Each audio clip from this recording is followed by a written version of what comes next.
Welcome to Dreamy Old Stories. Here we tell slow and gentle tales from history.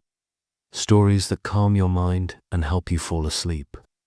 If you enjoy the journey, don't forget to like, comment, share, and subscribe. Now, let's begin tonight's dreamy story. The daily schedule of a 14th-century monastery guys. So tonight we're doing something really relaxing, really slow, and honestly, a little repetitive, which is exactly what makes it perfect for drifting off to sleep. We're talking about the daily life in a 14th-century monastery.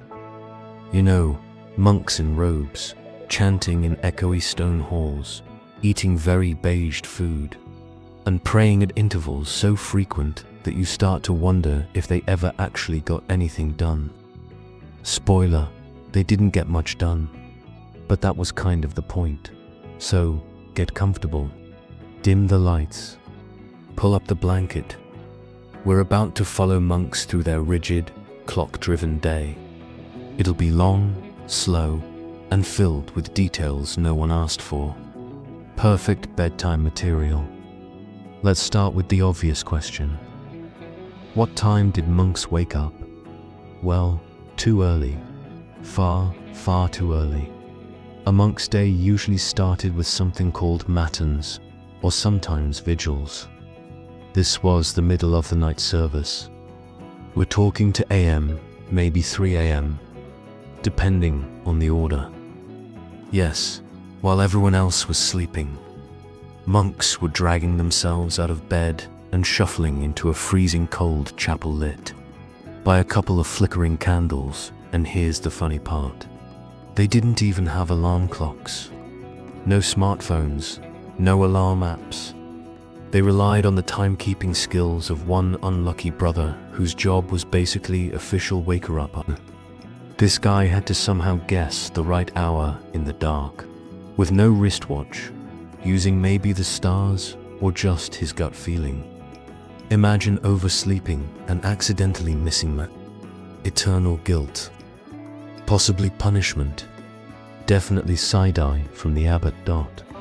So the monks got up, half asleep, probably cranky, definitely cold, and they stumbled off to chant psalms. The chanting itself could last for 2 hours, because of course it did. Now, picture it. Stone walls, thin wool robes, no heating, winter in Europe, everyone's breath making little fog clouds, voices droning in Latin at a glacial pace.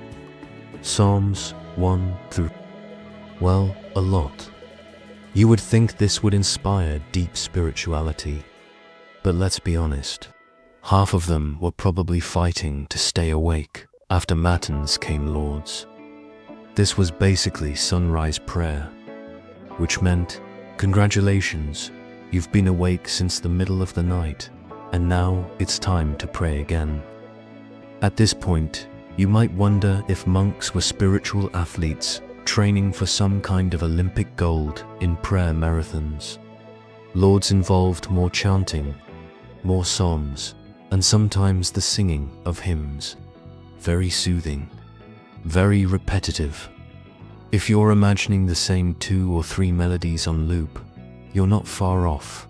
Now, after Lords, monks sometimes went back to bed for a bit. Yes, a holy nap, but not too long, because the next prayer service, Prime, happened around 6 AM. Prime was like the official start of the day.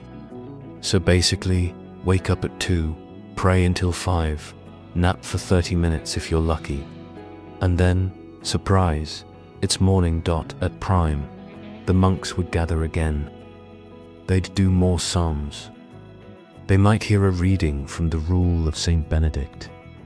This was the 6th century guidebook for monastic life. Picture it like a very strict manual that everyone had to obey. Thou shalt not sleep in. Thou shalt not talk during meals. Thou shalt definitely not laugh too much. Fun times. After Prime, the day officially rolled forward. Now came the time for work. But before we get into that, let's just pause on the sheer amount of prayer already. We're only at 6 a.m. and these guys have prayed 3 times.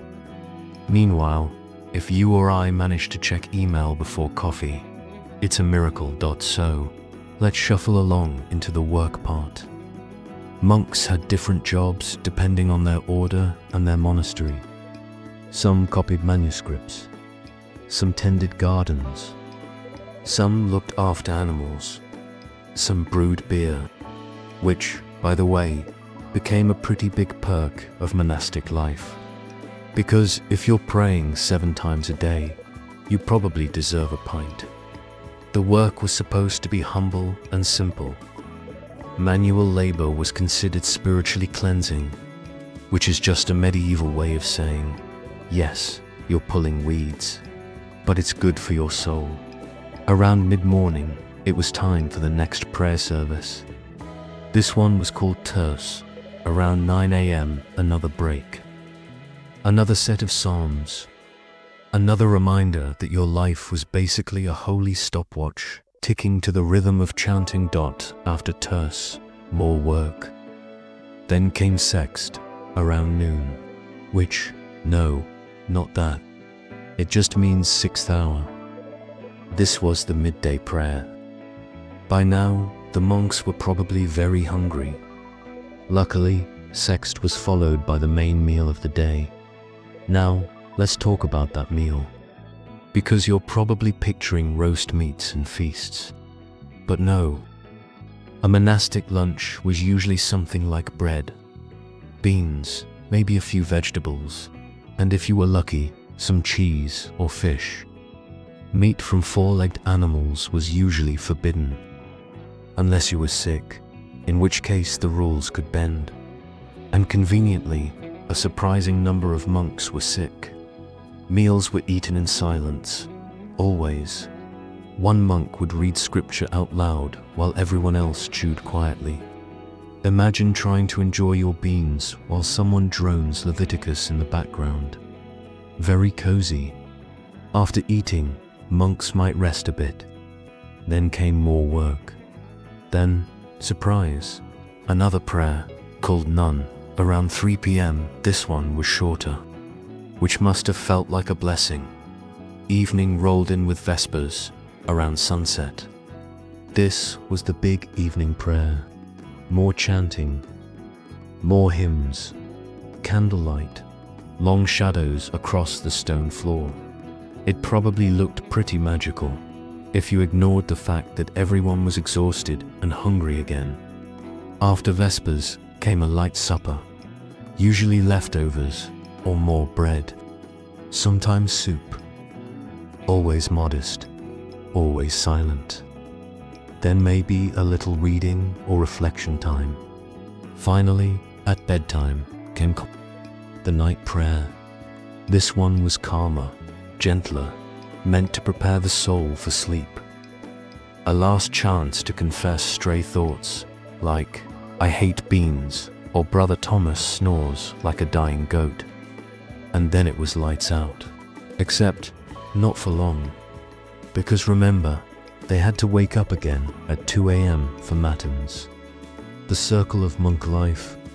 Pray, nap, pray, eat beans, pray, weed the garden.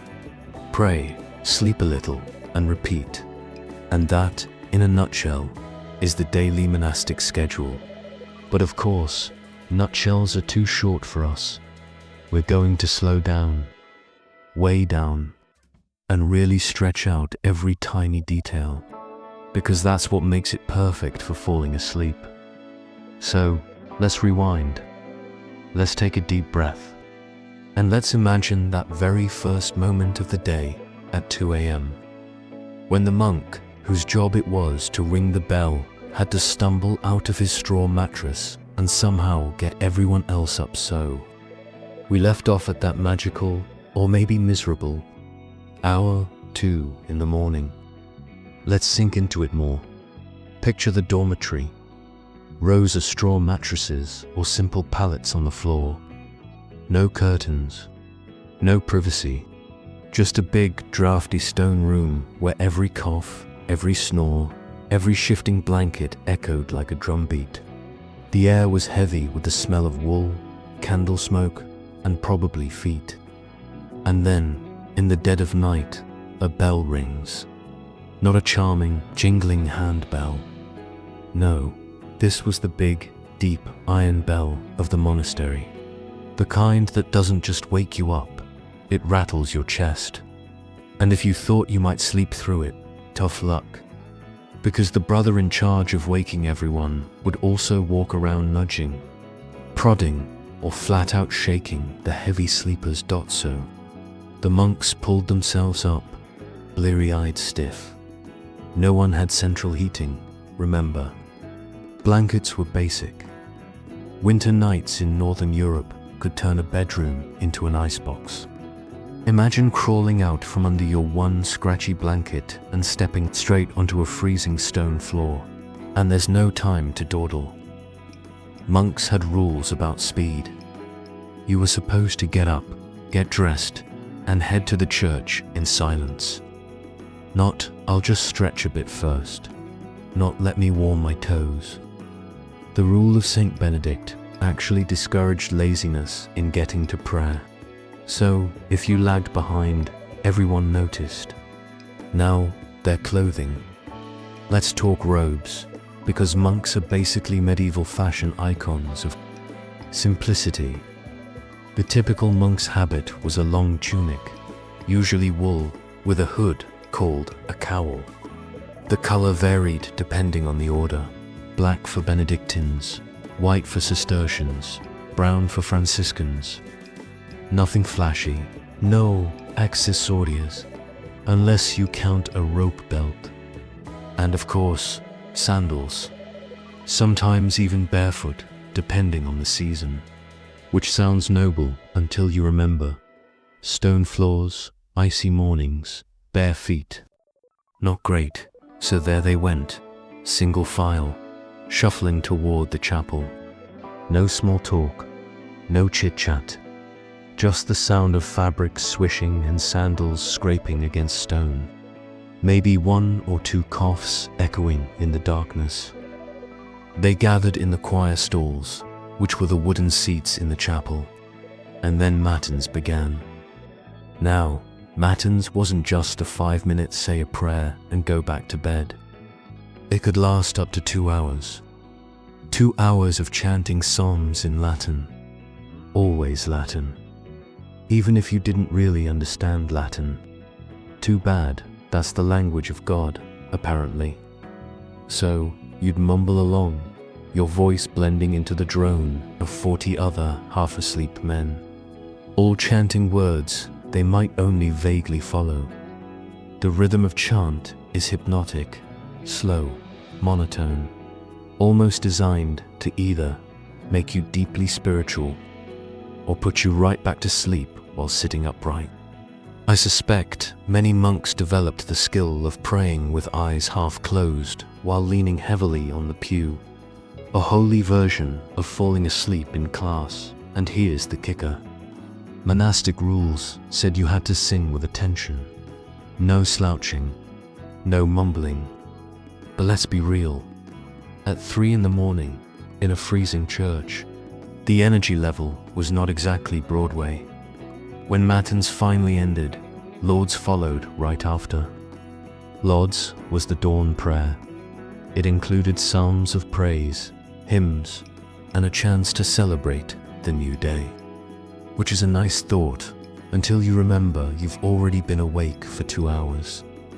Imagine forcing yourself to sing cheerful morning songs when all you want is breakfast and maybe a nap by the end of Lauds. The sun was just starting to rise, pale light creeping through narrow stained glass windows, candles flickering low. The monks filed out again, heading back to their dormitory. Sometimes they'd rest for a short while before prime. Not a full sleep, more like a desperate doze. Just enough to keep functioning now, prime, around 6 o'clock. The official start of the day. Prime wasn't only prayer, it was also a little bit of administrative business. Think of it like the medieval version of a staff meeting. After chanting the Psalms, monks might hear a reading from the rule. They'd be reminded, yet again, not to gossip, not to laugh too much, and not to complain about the food. All things which, ironically, probably needed constant reminders. Work assignments might be handed out after prime. Brother John to the gardens, Brother Matthew to the stables, Brother Robert to the scriptorium, where he'd spend hours hunched over parchment copying words he probably already knew by heart. Everyone had their role, and the abbot, basically the boss, made sure tasks rotated so no one got too cozy with a cushy job. Let's pause here and think about that work. The stereotype is that monks only prayed, but actually they worked quite a lot. The rule of Saint Benedict had a famous motto, ora et labora, pray and work. Both were supposed to balance each other. Too much work, you forget God. Too much prayer, you become lazy.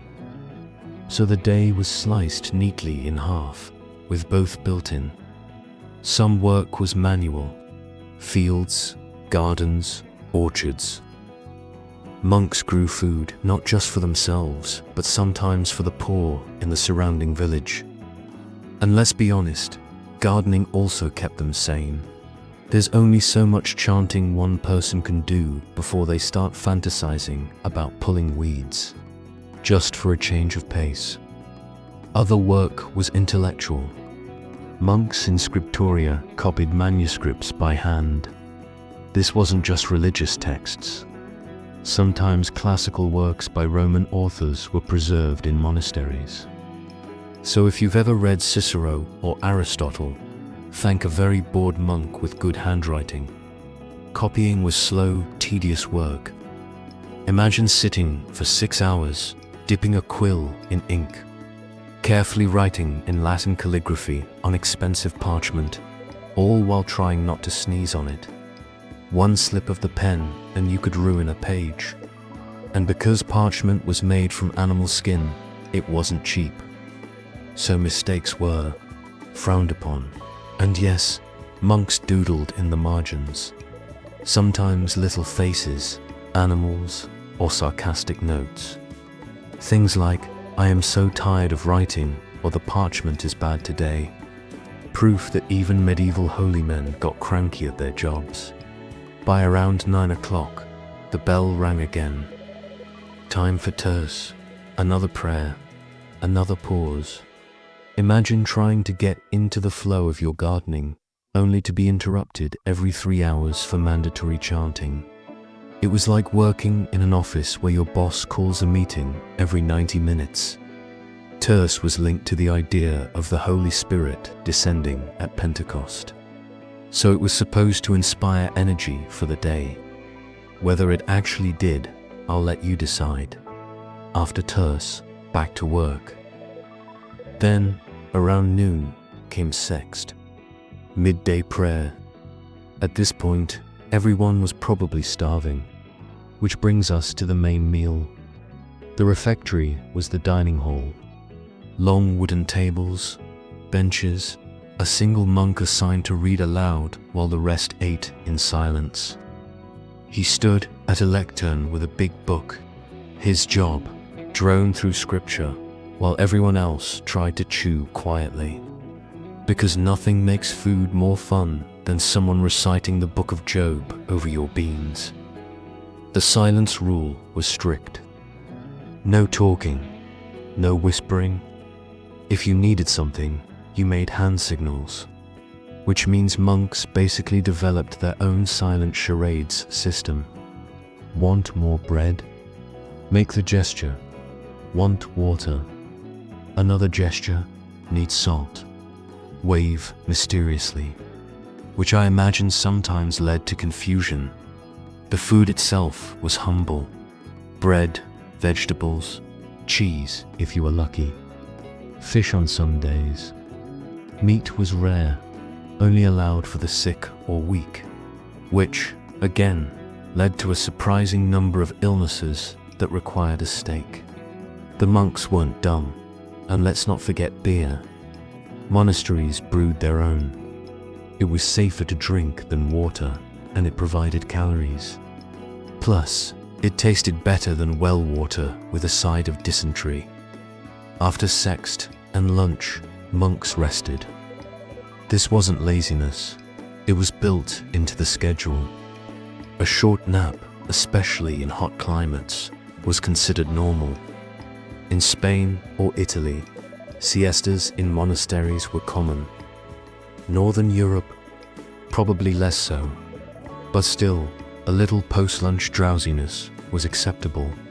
Then came more work. Then none at 3 p.m. Then, you guessed it, more work, until the evening light started to fade. At sunset, the bells called for vespers.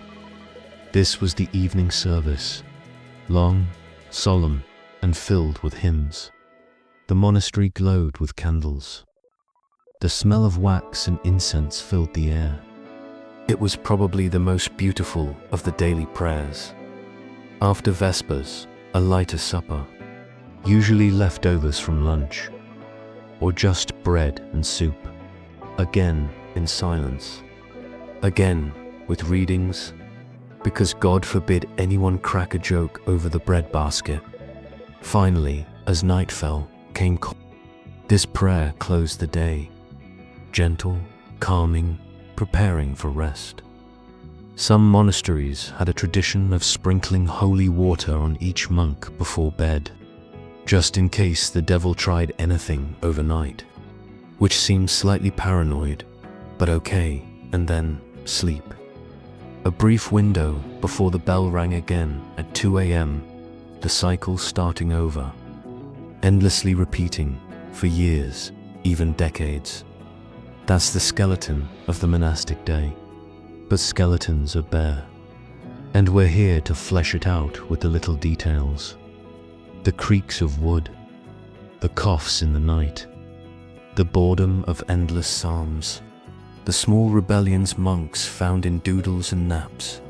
Because if there's one thing about monastic life, it's that it was repetitive. Monks didn't chase variety. They chased rhythm, a drumbeat of prayer and work that blurred days into years, which is either holy bliss or a medieval version of Groundhog Day. So, let's pick back up. We've already walked through the schedule. Wake up too early, chant too long, work just enough, eat beans, repeat. But what does that actually feel like? What did the monks touch, smell, taste, and quietly complain about while pretending not to complain? Let's start with meals again, because medieval monks talked about food a lot. Or rather, they didn't talk during meals, but outside of meals. They talked about food. It's human nature. If you take away laughter, gossip, and hobbies, what's left? Fantasizing about cheese. Meals were served in the refectory.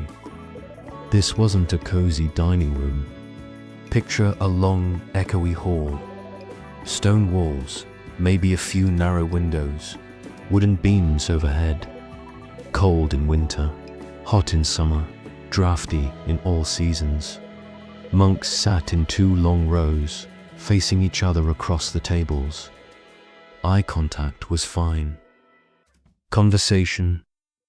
Absolutely not. Now, the silence was meant to encourage reflection. You're supposed to chew in peace, meditate on the reading, and not be distracted by Brother Hugh's riveting story about his turnips. But silence is also awkward. Imagine 30 grown men sitting in a row, all trying to eat lentils as quietly as possible. Every slurp, every crunch, every cough sounded twice as loud, and yes, there was always someone reading scripture aloud. This was called the reader at table. It was considered a holy duty and a slightly miserable one. because you didn't get to eat until you finished reading. Everyone else munched away, and you stood there with an empty stomach, chanting through the day's passage in a slow monotone. By the time you finally sat down to eat, the food was cold. Congratulations, holy man, your reward is tepid beans. The food itself was as plain as possible. Bread, of course. Almost always bread. Sometimes coarse, sometimes better, depending on the monastery's wealth. Vegetables from the garden, cabbage, onions, leeks, pulses like beans or peas. Maybe eggs, cheese if they had cows or goats, fish on certain days, and beer, of course. Always beer. The lack of meat is worth dwelling on. The rule of Saint Benedict banned meat from four-legged animals on the grounds that it encouraged luxury, which is ironic since monks still had poultry and fish. Apparently, chickens don't count as indulgent, and fish, for some reason, was considered practically holy. So a monk could eat half a cod without breaking the spirit of simplicity, but a slice of bacon. Straight to hell, of course. Exceptions were made. The sick were allowed meat, and sick was a flexible category. If Brother Thomas just so happened to look pale and tired on a Thursday, maybe the infirmary gave him some pork. Who could say no? The loophole was too tempting. It's one of those rules everyone knew got bent, but nobody said out loud. And about beer. Medieval beer wasn't like today's craft IPAs, with floral notes and ironic labels. It was thick, yeasty, and low in alcohol, more like liquid bread. Monasteries brewed it not just for themselves, but for sale. In fact, some of the oldest brewing traditions in Europe come directly from monasteries, which means the next time you sip a fancy Belgian ale, you can thank a medieval monk who was tired of drinking muddy well water. Let's wander into the scriptorium, where monks spent long hours copying manuscripts. The scriptorium was a large room, often placed near windows for natural light. No electric lamps, no desk lamps, just sunlight or candles, which smoked up the place and dripped wax on the pages. Each monk sat at a wooden desk with a slanted top, parchment in front of him, quill in hand, ink nearby. The work was repetitive. Write a line, dip the pen. Write a line, dip again. Occasionally sharpen the quill with a little knife. Always careful not to blotch the parchment. Some monks got good at decoration, illuminating letters with gold leaf, drawing tiny animals in the margins, turning the text into an art piece. Others just slogged through, muttering prayers under their breath to stay awake. And because parchment was made of animal skins, it wasn't uniform. Some sheets were rough, some had holes, some smelled a little funny. A monk might write a note in the margin complaining, "This parchment is awful," which, honestly, makes the manuscripts feel more human. Thousands of years later, you can still read Brother Peter's ancient version of "This job sucks." Hours in the scriptorium were quiet, but not exactly peaceful. Ink spilled, pens broke, someone sneezed, someone coughed, someone sighed very loudly. And remember, silence was a rule here too. No chatting about the weather, no asking if the cow had calved yet. Just writing endlessly until your hand cramped. Then there was punishment, because no medieval institution was complete without some mildly absurd disciplinary rules. If a monk broke silence, he might be given penance, extra prayers, less food, or even eating on the floor instead of at the table. If he fell asleep during matins, he might get a public scolding. If he talked back to the abbot, things got harsher: loss of privileges, isolation, or being sent to do the worst jobs, like mucking out the latrines. Some monasteries had a system of hand signals for confession. If you did something wrong, you were supposed to make a certain gesture during the service, silently admitting your fault. Then later, you'd be pulled aside for correction, which feels like the medieval Catholic version of hitting like on your own punishment. And the rules covered everything. You couldn't own personal property. You couldn't wander off. You couldn't eat outside meals. You couldn't even laugh too much. Yes, laughter was considered dangerous, too worldly, too distracting, which must have made those silent meals extra awkward when Brother Edmund accidentally snorted breadcrumbs out his nose. Now, let's float into the garden, one of the most important parts of monastery life. The garden wasn't just for food. It was also medicinal. Monks grew herbs for remedies: sage, rosemary, fennel, mint, and the ever-popular wormwood, which was supposed to cure almost everything but probably just made you gag. They dried herbs, boiled them into teas, turned them into ointments. Some monasteries even became proto-hospitals, tending to the sick in nearby villages. Tending the garden was quiet, rhythmic work: pulling weeds, tying up beans, watering rows, the sound of bees humming around the herbs, birds flapping overhead, the kind of work that makes time blur. And maybe that was the point: simple tasks, endless repetition, a soft hum of prayer in the background. But even in the garden, the bell ruled everything. You might be elbow deep in compost when, clang, time to stop. Back to the chapel, chant a psalm, then back to the compost again. What's striking is just how timed everything was. The bells sliced the day into neat portions, like a cake no one actually enjoyed but everyone had to eat.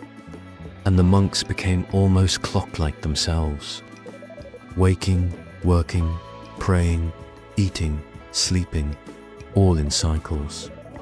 You stop being an individual and you become part of a rhythm, a living, breathing, chanting machine.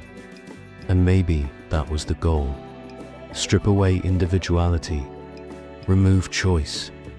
Life became one long act of devotion with no room for distraction. Sounds peaceful in theory. In practice, it probably drove a few monks quietly insane. But here's the thing: monks weren't miserable all the time. Some genuinely loved the simplicity. Some found joy in chants, beauty in illuminated texts, pride in the garden. And of course, beer helped. Always be it so. We've been inside the refectory, the scriptorium, and the garden.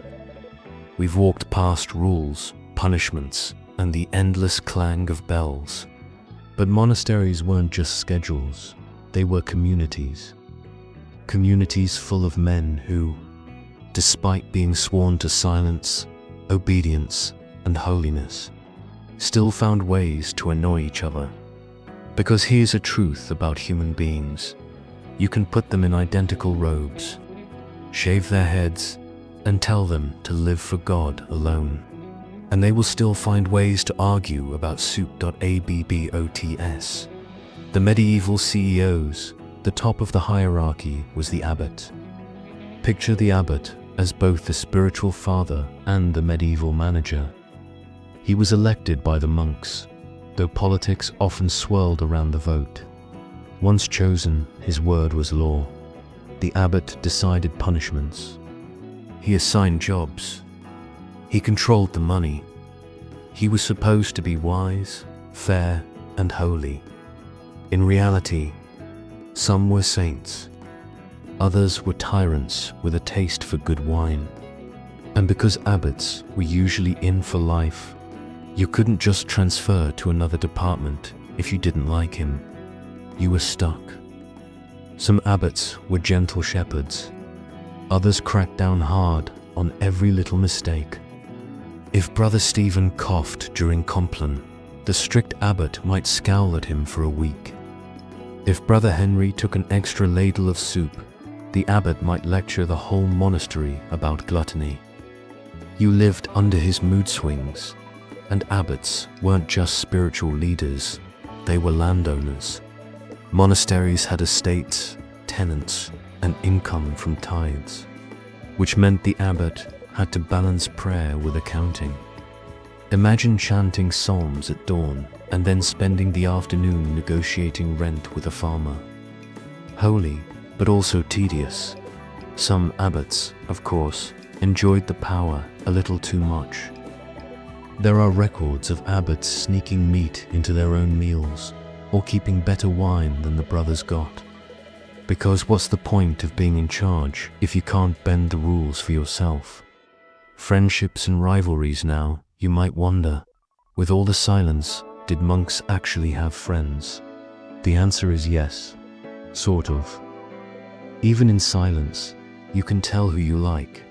The monk who doesn't hog the blanket in the dormitory. The one who shares his turnips. The one who actually pulls weeds instead of pretending. Friendships formed in gestures, shared work, and the occasional whispered word when no one was looking. And of course, rivalries formed too. Brother Thomas thought Brother Hugh chanted off-key. Brother Matthew suspected Brother Robert was sneaking extra cheese. Brother John rolled his eyes every time the abbot quoted Saint Benedict for the 15th time that week. These small annoyances built up. And since monks couldn't vent over a pint at the tavern, tensions simmered quietly. The silence didn't remove human nature. It just made it more passive-aggressive. Monastic scandals, despite vows of obedience and chastity. Monasteries were not scandal-proof. In fact, they were often scandal magnets. There are records of monks sneaking out at night. Some went to taverns. Some met women. Others just wanted a break from beans and chanting. The penalties could be severe: public penance, flogging, or expulsion. But the fact that these rules had to be repeated over and over suggests, yeah, it kept happening. Even inside the walls, temptations existed. Some monks smuggled in personal items, little knives, coins, or keepsakes. Technically forbidden, but hard to police. Some took naps in the garden instead of working. Others slacked off during prayer, moving their lips without making sound, like holy lip-syncing. The biggest scandals often involved abbots mismanaging money. A monastery was supposed to live simply, but sometimes abbots invested in flashy building projects, bought expensive relics, or entertained noble guests with feasts.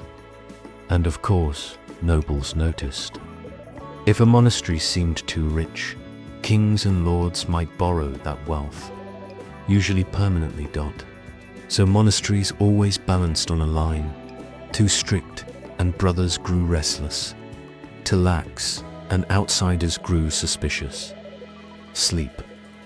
Glorious Sleep, we've mentioned the brutal schedule already. But let's slow down on the topic of sleep. A monk's bed was simple. A straw mattress, a blanket, maybe a pillow stuffed with straw if he was lucky. Dormitories were communal. No privacy, which meant you heard every snore, cough, and shift. You smelled every breath of garlic from dinner, and sleep was always fragmented. First stretch from about 8 p.m. to 2 a.m., then up for matins, then maybe back down for a nap after Lord's, then another short rest after lunch. Monks lived on naps, not full nights of sleep, which might explain why half of them looked perpetually exhausted in manuscript illustrations. Some monasteries even had rules about sleeping posture. You weren't supposed to sleep on your side like a cozy cat. You were supposed to sleep clothed on your back, ready to leap up for prayer at any moment. In theory, holy readiness. In practice, probably terrible for your spine, hygiene, or lack thereof. Now, let's wander into hygiene, which is always a crowd pleaser in medieval history. Monks were supposed to live clean, but remember, plumbing was primitive. Most monasteries had a latrine block, sometimes called the It was usually a long bench with holes built over running water. Not exactly glamorous, but better than a pit. Bathing was less frequent. Some monasteries allowed weekly baths. Others thought once a month was enough. Haircuts were regular, though the famous tonsure, with the top shaved and a ring of hair left around the head. Think monk bowl cut, but worse.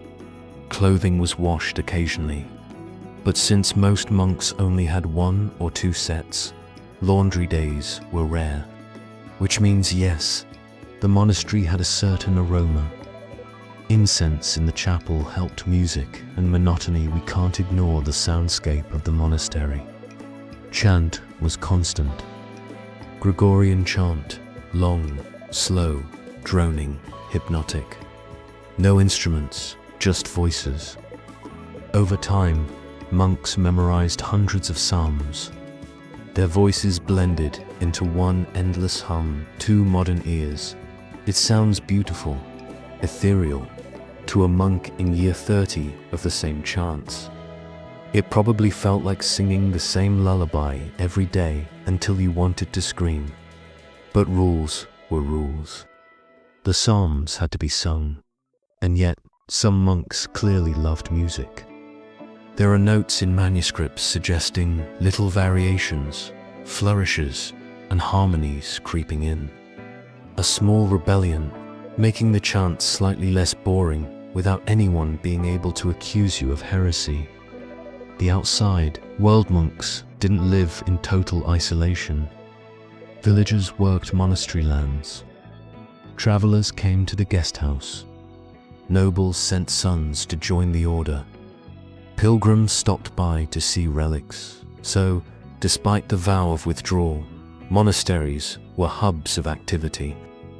A monk might spend the morning chanting in silence, then spend the afternoon showing a noble visitor around, smiling politely while secretly wishing the guy would stop asking about dinner. Monks also provided charity, feeding the poor, healing the sick, giving alms, which sounds noble, but also disrupted the carefully controlled schedule. Imagine being mid-prayer and having to pause because some farmer at the gate wanted bread.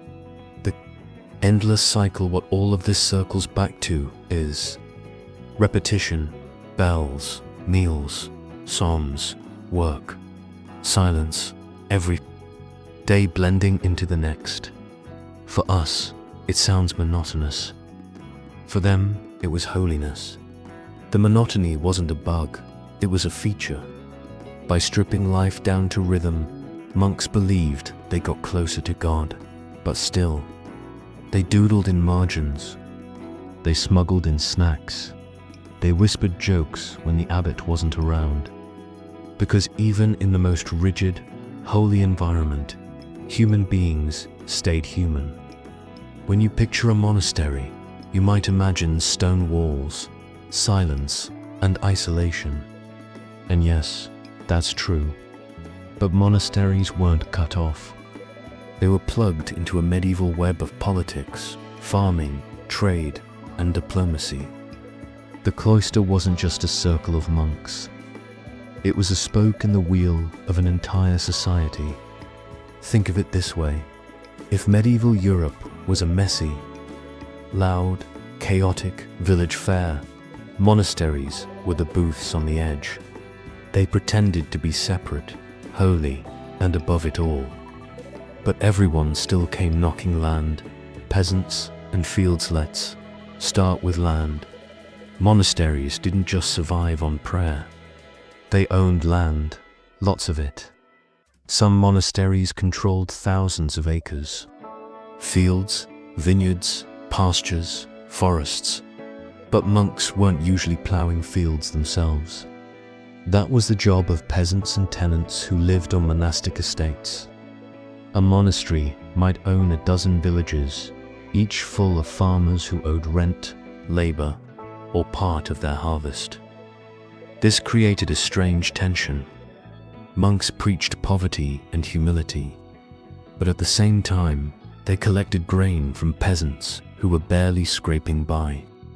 A poor farmer might give up a sack of wheat at the gate, bowing to the brothers, while secretly muttering about how these men of God ate better than he did. And yet, monasteries weren't entirely greedy landlords. They also offered stability.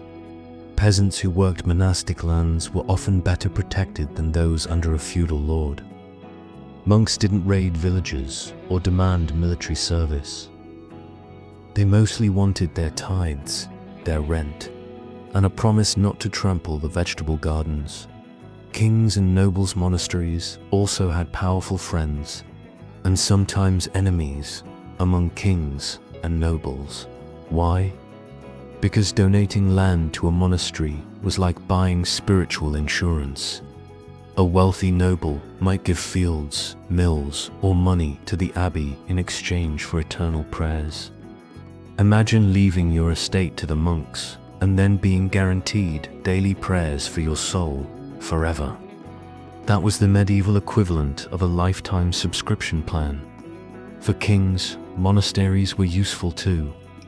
They served as banks, storing wealth in stone and parchment. They provided educated scribes when courts needed documents. They gave kings a holy glow, because what ruler didn't look better standing next to pious monks in an illuminated manuscript? But relationships weren't always smooth. Some kings saw monasteries as too rich, which meant monasteries occasionally got raided, taxed, or even dissolved. A monastery with too much land could easily become a target. Holiness was one thing, money was another. Pilgrims and relics monasteries weren't just farms and banks, they were tourist attractions. Pilgrims came from miles around to see relics, bones of saints, splinters of the true cross, drops of holy blood, or sometimes very suspicious miracles like a feather from an angel's wing. Hosting pilgrims meant donations. A pilgrim might drop a coin in the chest or leave a gift. Multiply that by thousands of visitors a year, and suddenly the monastery had the funds to build a new cloister or buy more land. And hosting pilgrims wasn't just business, it was duty. Monks offered food, water, and beds in the guest house. Picture weary travelers snoring under the same roof while monks tiptoed past in the night. Holy hospitality, yes, but also an occasional headache for brothers who preferred silence to listening to pilgrims. Argue about directions, charity, and careway. Can't forget charity. Monasteries were obligated to give alms to the poor. That meant bread at the gate, medical care in the infirmary, or a coin dropped in a beggar's hand. Some monasteries ran hospitals. These weren't hospitals like today, no surgery, no advanced medicine, but they offered beds, prayers, herbs, and the comfort of not dying in a ditch. In a world where healthcare was otherwise your neighbor's advice and maybe a lucky charm, monasteries were lifelines, and yet charity had limits. Too much giving strained resources. Monks often debated how much they should help the poor without starving themselves. Imagine the chapter meetings. Brother A, we should give more bread to the hungry. Brother B, yes, but then we won't have enough beans for Lent. Abbot sighs deeply and quotes Saint Benedict again. Spies. diplomats, and letter carriers, because monks could read and write. Monasteries became hubs of communication. Letters passed through abbeys. Messages for kings, lords, and bishops were copied and delivered by monks. This made monasteries political too. A letter intercepted at the wrong moment could cause trouble. A monastery that leaned too much toward one noble faction could find itself at odds with another, and some monks acted as diplomats themselves. An abbot might be sent to negotiate peace between feuding nobles, because who could say no to a man in a robe quoting scripture? Well, plenty of people, actually, but it was worth a try. The world at the gate so, even though monks lived behind walls. The world pressed constantly at the gate. Peasants bringing rent, nobles dropping off donations, pilgrims knocking for a bed, beggars asking for bread, kings demanding loans. The cloister was supposed to be timeless, detached, eternal. But in practice, it was just another knot in the messy rope of medieval life. And monks knew this. Some embraced it. Others resented it. A few longed to be hermits, living alone in caves where no one could bother them. But for most, the monastery was a balance. Holy isolation, interrupted by the loud demands of the outside world. The cycle continues day after day, year after year. This balance played out. Bells rang. Peasants bowed. Nobles donated. Pilgrims snored. And through it all, monks kept chanting. It's easy to think of monasteries as separate from medieval life, but they weren't. They were woven in, like threads in a tapestry, quiet, steady, but impossible to remove without unraveling the whole thing. Monks as landlords, in excruciating detail, so let's circle back to land. Because honestly, if you were a medieval monastery, land was your version of a savings account, stock portfolio, and rainy day fund rolled into one. Every monastery had its fields. Wheat here, barley there, oats if you were lucky. Sometimes vineyards, if the climate allowed. And let's not forget the livestock. Cows mooing at dawn, sheep chewing grass like slow medieval lawnmowers, chickens scattering everywhere, and the occasional pig rooting around near the compost heap. Did monks tend the animals themselves? Not usually. They had lay brothers, basically half monks, who did more manual labor, and peasants from the villages they owned. Still, you'd sometimes find a brother assigned to watch sheep. Imagine spending hours staring at sheep while reciting prayers under your breath. Sounds peaceful and boring. Very boring. Perfect for meditation. Or falling asleep standing up. And monasteries didn't just own the obvious fields. They owned mills, too. Watermills grinding grain into flour. Windmills creaking slowly in the breeze. Having the right to run a mill was a big deal, because peasants had to use it. They couldn't just grind their grain at home with a handstone. That would be stealing business from the abbey. So the monastery collected fees every time grain became bread. The same went for ovens, fisheries, and forests. If a villager wanted to bake bread, fish, in a river, or gather wood, chances were they had to ask permission or pay a small fee. The abbey's property rights were everywhere, trickling into the daily life of every tenant. Monks and nobles. The eternal dance. Now let's drift back to nobles. Because the relationship between monasteries and nobility was like a long, awkward marriage, full of gifts, quarrels, and occasional passive-aggressive gestures. A noble might donate land in exchange for prayers, but he also might expect to get buried in the abbey church, right under the altar, in a prime holy spot. Burial inside a monastery was like a VIP pass to heaven. The closer your bones were to the prayers, the better your soul's afterlife real estate. Of course, this led to crowded abbey churches, tombs everywhere, stone effigies of knights lying stiffly on their backs, carved ladies in elaborate headdresses staring up at vaulted ceilings, monks stepping carefully between slabs to avoid trampling on some duke's eternal rest. Very atmospheric, very medieval. And then there were power struggles. A noble might try to influence who became abbot. If his cousin got the job, that meant more control over the abbey's wealth. The monks, meanwhile, wanted independence.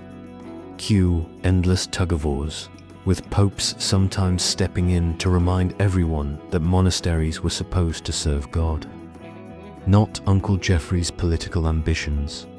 Pilgrims and the business of relics. Back to pilgrims. Relics were the medieval version of limited edition collectibles. Everyone wanted them, and monasteries competed to show off the best ones. Some relics were famous. A monastery might claim to have the skull of a saint carefully displayed in a jewel-encrusted reliquary. Others had more modest relics, say a saint's tooth, or even a bit of cloth that once touched their body.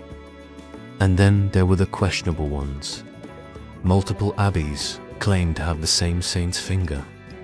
Apparently saints had an unlimited supply of spare fingers, floating around Europe. Pilgrims didn't usually question authenticity. They came, they prayed, they dropped donations. And the donations kept the monastery going. A well-known relic could turn a small abbey into a major pilgrimage stop. More pilgrims meant more alms, more income, and sometimes even more nobles willing to donate. Monks might not have loved the constant flow of strangers, but they tolerated it.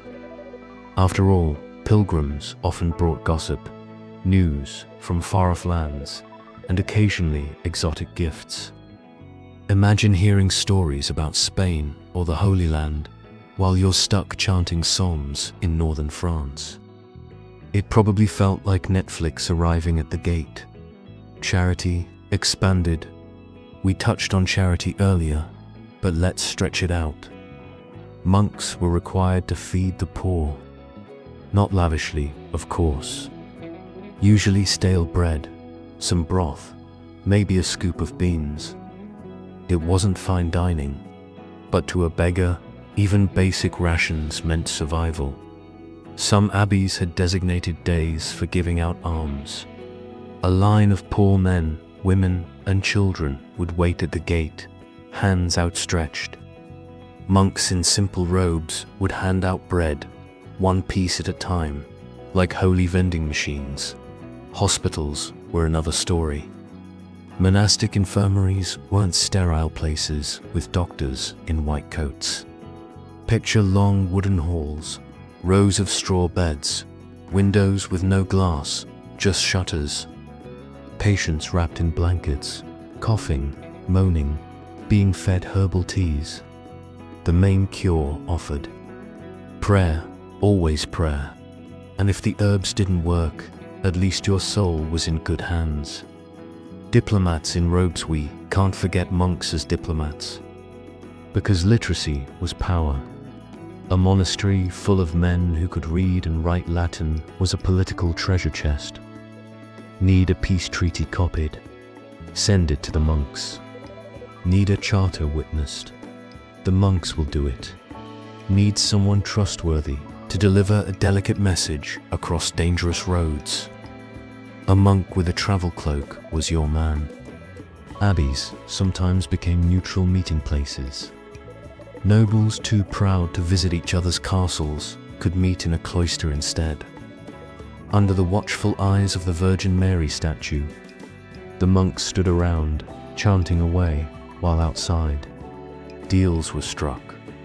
It was all very medieval, spiritual piety layered over raw politics. everyone pretending the business was holy, when really it was about land, money, and power. The gatekeeper's Delamond. Then there was the poor gatekeeper monk.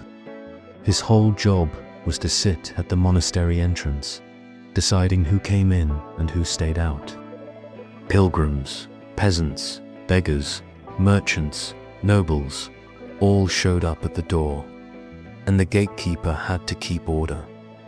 Imagine being woken up at midnight because a half-drunk nobleman demanded lodging, or turning away an overly persistent peddler selling dubious holy water, or explaining to 10 hungry peasants that yes, the abbey was generous, but no. You couldn't hand out all the cheese at once. It was less of a spiritual job, more like being a medieval bouncer. Monks in the web of society, so by now it's clear. Monks weren't isolated candles flickering in the dark. They were part of a giant network. Peasants tilled their fields. Nobles funded their chapels. Pilgrims fueled their relic tourism. Kings tapped them for loans. Beggars lined up at their gates. And through it all, the monks prayed, farmed, copied books, and tried not to get distracted. So, we've had fields, pilgrims, nobles, and beans. Now it's time to dim the lantern light and step into a quieter corner of the monastery. The scriptorium. The workshop of words. Picture it. A long, drafty stone room. Small windows, barely letting in any daylight, and a row of wooden desks. Each desk has a slanted surface, a few scraps of parchment, an inkwell, and a monk hunched over, scratching away with a quill, hours on end. No Spotify, no background noise, just the squeak of quills and the occasional cough. If that doesn't put you to sleep, nothing will. The treasure of books in the 14th century, books were rare. Not just rare, expensive, almost unimaginable luxuries. Paper was still a newcomer in Europe, and parchment made from animal skins was the standard. One medium-sized book could require the skins of dozens of sheep or calves, which meant every volume was basically worth a flock, and monasteries hoarded them. Libraries were their pride and joy. Not libraries like today, no comfy chairs, no novels, no coffee machine. Just shelves of heavy volumes chained to desks, each handwritten, each unique, the most common books. The Bible, of course. Commentaries on the Bible, lives of saints, works by church fathers like Augustine or Jerome, a few old classical texts, bits of Aristotle, scraps of Cicero, rescued from oblivion by monks who probably only half understood them, but dutifully copied them anyway. The scriptorium now. The scriptorium. This was the workshop where books were born. Copying wasn't glamorous. A monk might spend months, sometimes years, on a single volume. Letter after letter, word after word. The goal was perfection, because mistakes in holy texts were frowned upon. Imagine spending 6 months copying Psalms and then realizing you skipped a verse. Eternal embarrassment. And yet, mistakes happened. Some manuscripts contain hilarious little slips. A bored scribe might doodle in the margins, tiny dragons, monks chasing rabbits, even rude jokes hidden where no abbot was likely to look. Scribes were human, after all. Hours of copying made the mind wander, and sometimes the wandering made it into the book. Illuminations, the colorful illustrations, were another story. Some monks, or hired lay artists, added bright decorations to manuscripts. Gold leaf, blues from lapis lazuli, reds from crushed insects. It was all very beautiful, very holy, and very, very slow. The rhythm of copying lets imagine the daily rhythm of a scribe. Morning prayer. breakfast of bread and ale. Then to the scriptorium. He sits down, straightens his parchment, dips his quill in ink, and begins. In Principior ad verbum, the opening of the Gospel of John, over and over, line by line, the ink runs low. He pauses to grind more. The quill splits. He trims it with a tiny knife. His back aches. His eyes strain. It's cold. His fingers are stiff. The candle guttering beside him smokes and leaves a mark on the page. By noon, he's copied maybe 2 pages. Lunch, beans, bread, silence. Then back to the desk. More letters. More lines. He sneezes. The ink splatters. He sighs deeply. Writes a little note in the margin. Cursed be the day I agreed to this work. Yes, monks sometimes wrote complaints into the margins. Little time capsules of frustration hidden in the most sacred of books. By evening, he's done perhaps another page or 2. And then prayers again. Bed tomorrow, the same. Repeat until death or until the book is finished. Whichever comes first. Libraries as vaults now. Let's shuffle over to the monastic library. We shouldn't picture vast halls like modern libraries. Medieval monastic libraries were often a single room, maybe with shelves built into the walls, or even just cupboards.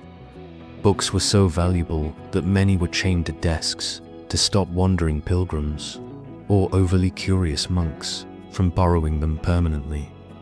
Cataloguing was simple. Sometimes a list written on a scroll. Sometimes nothing at all, just memory, which means books occasionally went missing for centuries, buried under piles, forgotten in cupboards, until someone rediscovered them covered in dust and mouse droppings. And yet, these modest libraries were lifelines. Without monasteries, countless ancient texts would have vanished forever. Every scrap of Cicero, every line of Virgil, every page of Aristotle that survived into the Renaissance. Most of it passed through the weary hands of monks with sore backs and watery eyes. The irony of literacy, here's the funny thing. Not all monks were equally literate. Some joined monasteries to work the land, herd animals, or cook. Reading wasn't always required.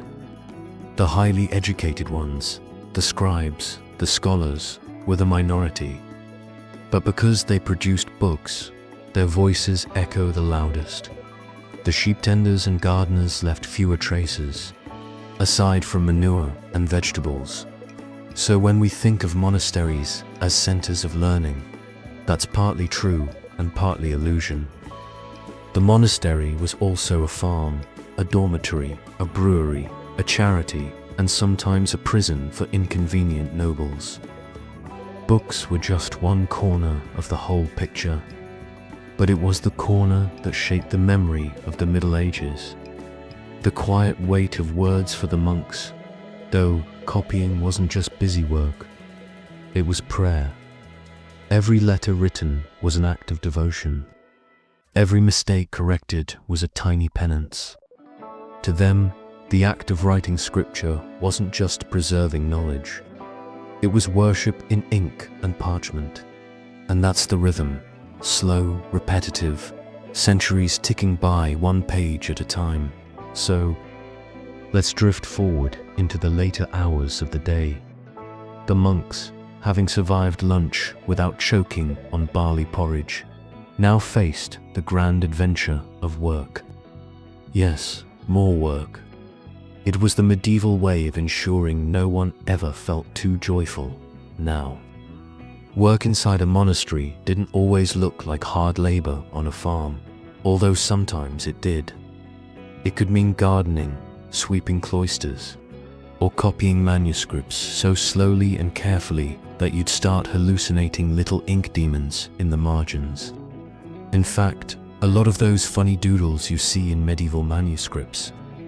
Snails fighting knights, rabbits wielding swords. Probably came from bored monks who were supposed to be illuminating holy texts, but instead thought, what if this page of Psalms had a fart joke? But let's be honest, most afternoons were not an explosion of creativity. Instead, they were scheduled, controlled, and often kind of dull. Which was the point. The monastic life was about repetition, about doing the same task over and over, until your sense of time collapsed into a hazy blur. Perfect if you wanted to contemplate eternity. Also perfect if you wanted to cure insomnia. The garden work, though, could be oddly meditative. Monks tended vegetables, herbs, and fruit trees. Every plant had a purpose. Some fed the community, some healed ailments. Others were basically medieval Tylenol, plants for headaches, stomach aches, or the fact that you lived in a damp stone building and had back pain by age 30. If you imagine monks slowly weeding rows of leeks while humming psalms under their breath, you're not far off. Now, you might be wondering, did the monks ever get any kind of myth? Sort of.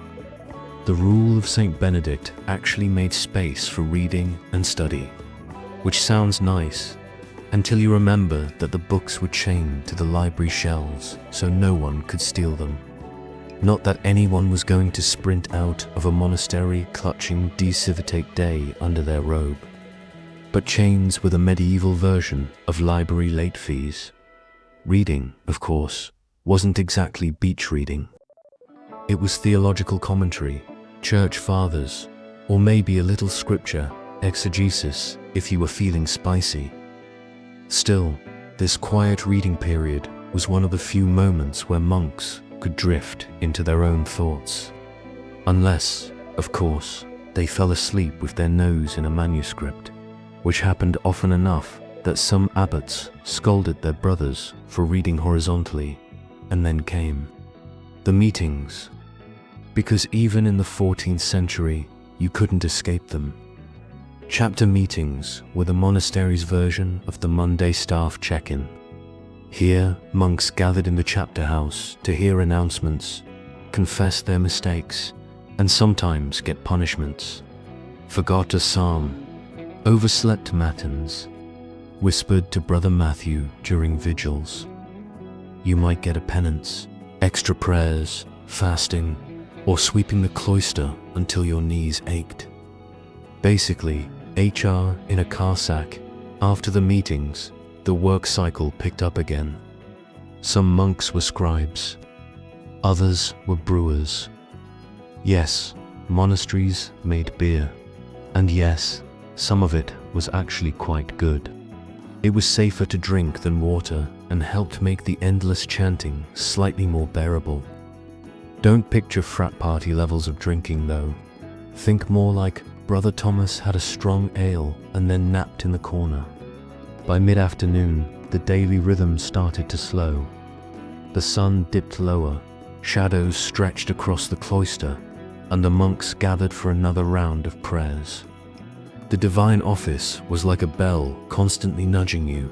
Stop what you're doing, shuffle to the chapel, chant until your throat is dry, and then shuffle back. Imagine your entire day punctuated by alarms, except instead of snoozing them, you had to put on a robe and chant Latin. It all sounds repetitive, and it was. But that was the point. To strip life of surprises, of personal whims, of drama. Every hour accounted for, every action bound in routine. Medieval people outside the cloister might fight wars, marry disastrously, or gamble away fortunes. Inside the monastery, it was peas, psalms, and parchment. As the daylight dwindled, supper loomed, lighter than lunch, because monks weren't supposed to go wild before bed. But before we get to that evening meal, let's linger just a bit longer in the late afternoon hush. Picture the cloister, Stone arcades, echoing footsteps, maybe a bird perched on the roof. Monks passing silently in pairs. The world outside kept moving. Markets, feasts, petty arguments, but here, the only sound was the soft shuffle of sandals. Let's pause here and then drift onward into the evening, where the monks closed out their day with more food, more prayers, and eventually, the great medieval pastime, trying to sleep on wooden boards. So here we are, the sun is lowering, shadows are stretching across the stone walls, and the monks are slowly filing toward the refectory again. Because nothing says excitement like another carefully rationed medieval meal, dinner, or, more properly, supper, was lighter than the midday meal. The church really didn't want anyone getting too comfortable. Lunch was already plain, so supper had to be even plainer. Think bread, maybe some beans, maybe boiled vegetables, and if you were lucky, a scrap of cheese. Meat, almost never, unless you were sick, or pretending to be sick. Which, yes, some monks actually did, because chicken broth was considered medicine. Meals, again, were eaten in silence while one monk read aloud from a holy book. Imagine chewing turnip stew while someone drones on about the life of a saint who spent 30 years living on a pillar. And you can't laugh, you can't roll your eyes. You can't even ask Brother Gregory to pass the salt, because he wouldn't, even if you did. Salt was rationed too. The atmosphere was serious. Food was fuel, not fun. No one lingered over a second helping. Once the reader finished, a bell rang, and everyone stood up in unison, filed out, and shuffled back into the cloister like a medieval conga line of silence. After supper, the mood shifted. The day was winding down. Evening prayers, vespers, were one of the most beautiful parts of the liturgy. Candles flickered, the chapel filled with long, drawn-out chants, and if you weren't too hungry, you might actually feel peaceful for a moment. The psalms were slower, softer, as though the whole community was sighing after a long day. But the rule of Saint Benedict didn't let monks simply drift off into spiritual bliss. There was still Compline, the final prayer service of the day. This was the bedtime ritual, the holy nightlight. Monks confessed small faults of the day, prayed for protection through the darkness, and sang hymns about angels standing guard.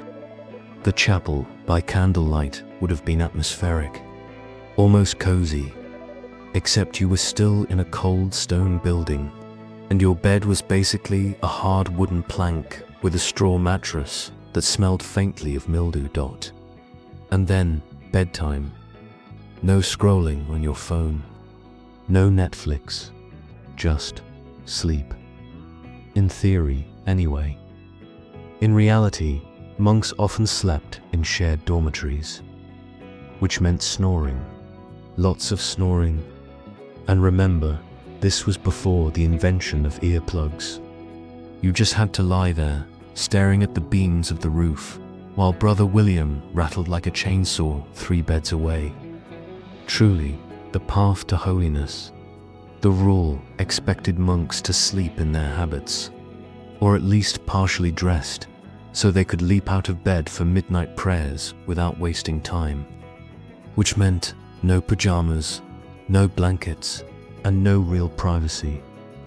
Comfort was not the priority. Holiness was, and maybe a few bedbugs too. Still, there was something strangely structured about it all. The bells dictated everything.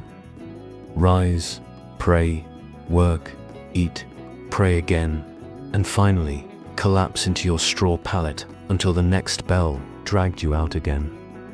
It wasn't glamorous, it wasn't luxurious, but it was steady. And in a world full of plague, war, and random famine, maybe that steady rhythm was its own kind of safety. So, as the monastery grew quiet, as the last candles were snuffed out, and as the monks tried not to freeze to death in their drafty dormitory, the cycle was complete. Until, of course, the middle of the night, when the bells would yank them back to the chapel for matins. Because why let anyone sleep a full night when holiness demanded otherwise? And that, my friends, was the evening in a 14th-century monastery. Supper, prayers, and the joy of listening to a symphony of medieval snoring. Let's not rush. Supper might have been the lightest meal of the day, but it had its own kind of sleepy charm. Picture the refectory again. Long wooden tables polished smooth by decades of elbows. Benches that creaked under the weight of tired monks, and a faint smell of cabbage hanging in the air. The food arrived in simple pottery bowls, sometimes chipped, sometimes cracked, but always serviceable. The bread was coarse, made with dark grain, and hard enough that you had to dip it into your soup to soften it. The soup itself was usually some version of vegetable broth. Maybe peas, if the garden had been generous, maybe a few onions, or if you were really blessed, a sliver of fish that had been salted to the consistency of leather dot, and always water or weak beer. Medieval water wasn't exactly safe, and monks were practical. A watered-down ale wasn't about indulgence. It was about survival. Still, a sip of ale might have warmed you up just enough to face another cold night in a drafty dormitory. The silence at supper was heavy, but not uncomfortable. You'd hear the scrape of spoons, the crunch of bread, maybe the occasional cough echoing down the hall, and then the steady voice of the appointed reader. The books weren't chosen for entertainment. No medieval rom-coms here. Instead, you might hear a solemn passage from Augustine or Gregory the Great, something about sin, virtue, or the dangers of pride. Perfect background noise while you pretended your soup was more exciting than it was. The monks were expected to listen, not to talk, which meant no small talk, no jokes, no complaints about the turnip shortage, just the sound of spoons and scripture. Some found it meditative, others probably found it miserable. But the point wasn't pleasure. It was discipline.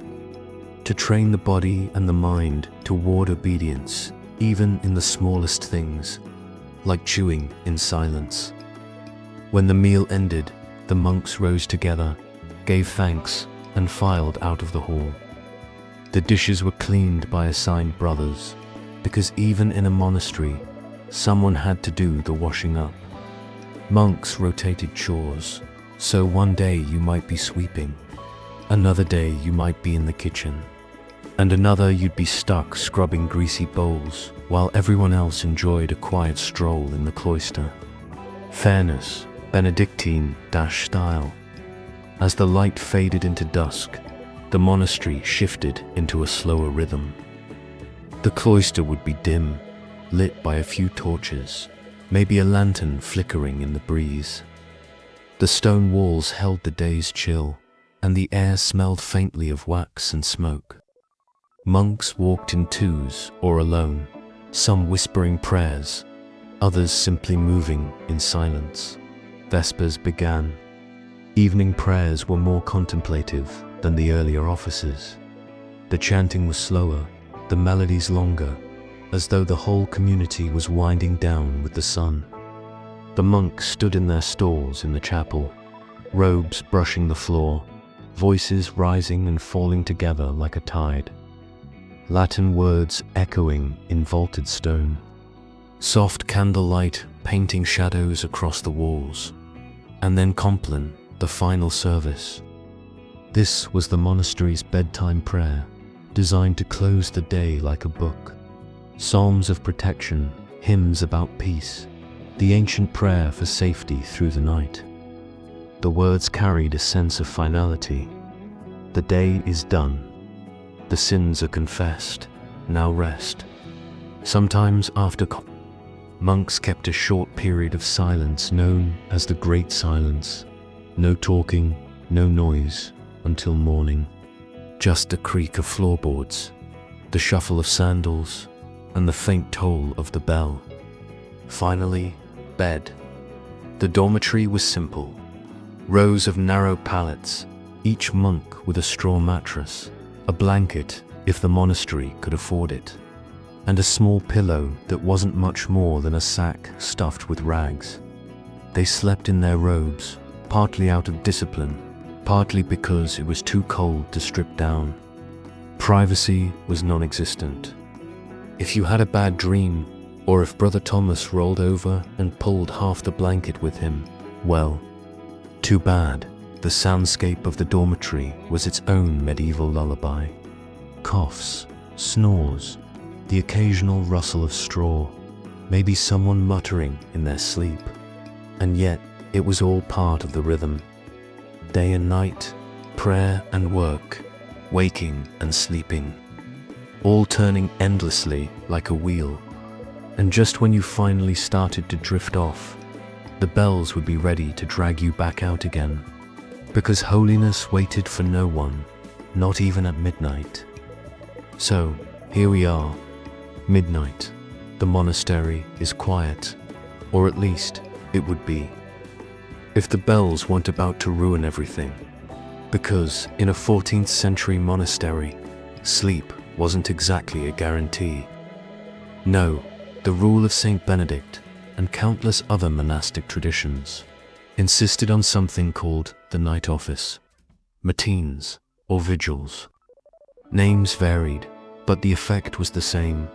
A gentle, persistent, medieval alarm clock dragging every monk out of bed for prayer. Imagined being woken at 2, 3, or 4 in the morning, cobwebs still in your hair, muscles stiff from sleeping on a straw mattress. The bells toll. You stumble out of bed. You shuffle along narrow stone corridors. Your robe rustles. Your sandals squeak. And you join the rest of the sleepy, half-conscious brothers in the chapel. The chapel at midnight is both eerie and oddly peaceful. Candles flicker, casting long shadows across arches and columns. The air smells faintly of wax, incense, and straw.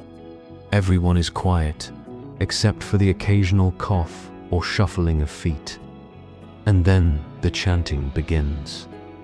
The midnight office chanting at midnight is a special experience. It's long, slow, repetitive, and, naturally, it's in Latin.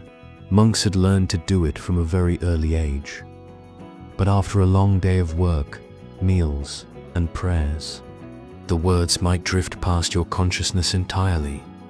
You'd mouth syllables while your brain floated somewhere else, remembering yesterday's turnip stew, a particularly annoying pigeon outside the cloister, or the dream you had about a fish wearing a crown. The night office wasn't meant to be exciting. It was meant to instill discipline, humility, and a certain resignation to the endless cycle of monastic life.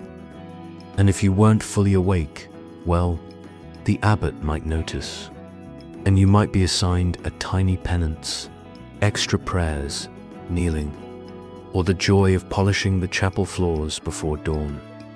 The readings during matins could be even drier than during the day.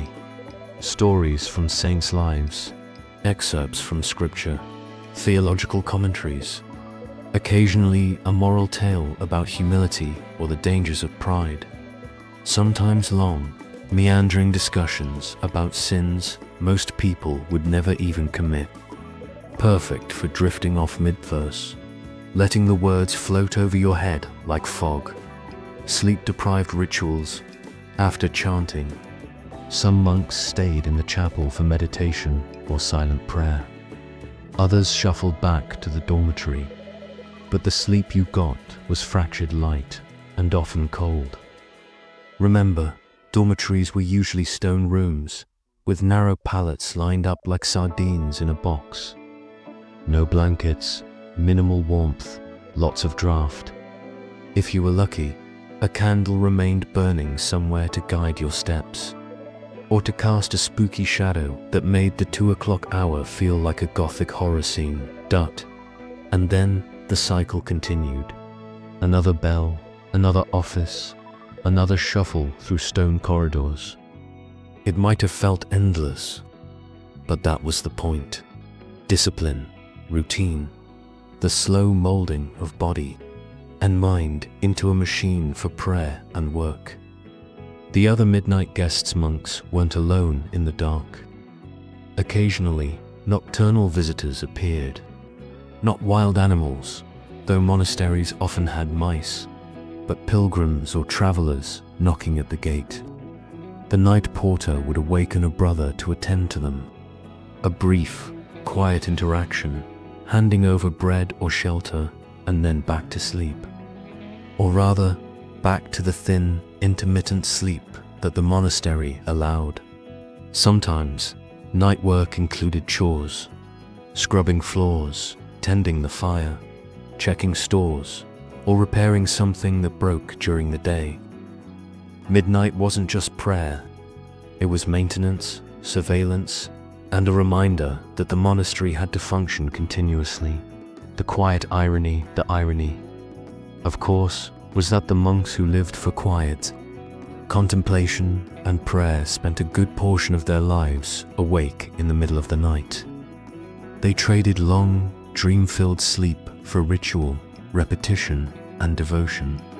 And sometimes they probably cursed the rule quietly under their breath. But outwardly, monks were calm, disciplined, and serene. Because if you didn't appear serene, that was another fault to be confessed in the morning.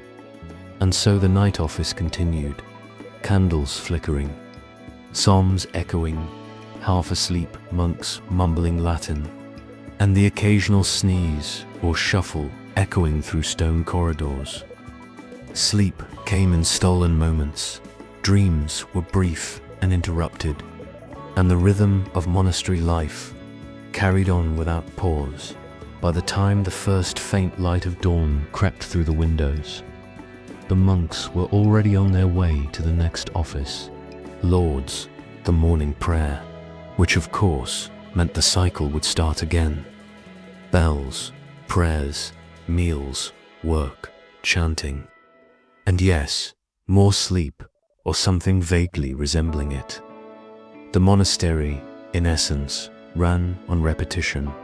Bells, chants, and routines created a living machine where every action, from dawn to midnight and back again, reinforced a slow, meditative rhythm.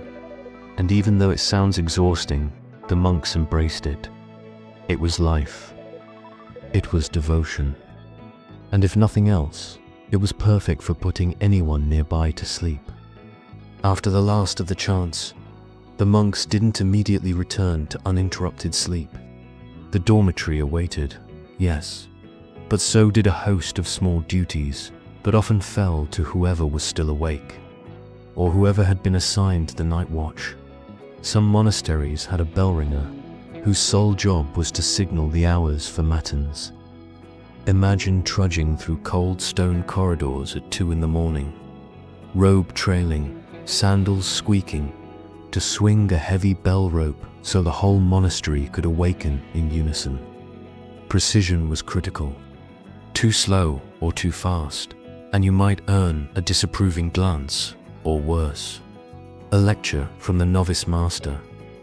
Then there were the night porters, stationed at the gates. Pilgrims, wanderers, or occasionally merchants might arrive under cover of darkness, seeking food, lodging, or spiritual advice. The night porter had to be alert. Too lenient, and a group of rowdy travelers might flood in.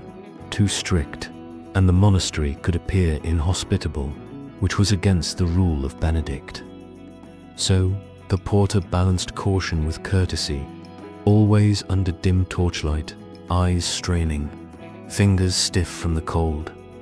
Midnight chores, some monks were assigned silent tasks during the night. Cleaning the dormitory, inspecting candles, tending the fires, or checking stores. These weren't glamorous duties.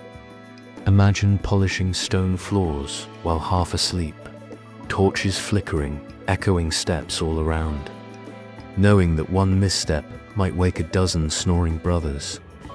Every clang of metal or scrape of a broom could feel, amplified in the stillness of the night.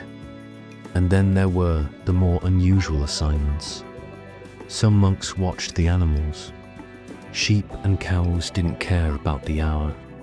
A startled cow might stomp loudly, or a sheep might bleat incessantly. The monks learned to respond quickly, with gentle authority, lest the livestock disturb the entire monastery. In winter, the cold air mixed with the smell of straw and manure made these duties feel especially atmospheric. The meditation of midnight. Not all midnight activity was purely functional. Some monks spent time in quiet meditation, sitting on a bench, gazing at the flicker of candlelight on stone walls, repeating prayers in their heads. The repetition, the calm, the cold, all contributed to a meditative, trance-like state. Sometimes monks fell asleep while meditating, only to wake and quietly resume the ritual. The rule of Saint Benedict wasn't rigid about whether your eyes were open or closed, only that you maintained devotion. So a monk could nod off mid-psalm and still technically fulfill his obligation, though observant superiors sometimes encouraged more alertness. The drowsy irony there. A quiet irony in all of this.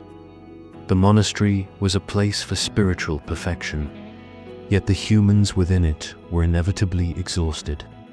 Bells pulled them from warm beds, tasks required precision when everyone was groggy, and chanting demanded focus when every muscle ached. Sleep was fractured, food was simple, and the cold was omnipresent. Yet somehow, the rhythm of the monastery carried them through the night. Each bell, chant, and shuffle reinforcing the structure of daily life. For outsiders, it might seem cruel or unnecessarily strict. For the monks, it was life. They had chosen this rhythm, or at least accepted it, and found peace in its predictability. The midnight hours weren't moments of suffering. They were moments of continuity, of discipline, and of shared experience. Approaching dawn as the night slowly faded, shadows lengthened, and the first glimmers of dawn crept into the windows. The monks prepared for Lauds, the morning prayer. Sleep would again be interrupted. The body, cold and tired, had to rise. Voices, stiff from silence, would chant again. And so the cycle continued. Night, office, chores, meditation, and brief, fleeting sleep. It's worth imagining the scene. A dormitory half asleep, half awake. Torches guttering. The chill in the air.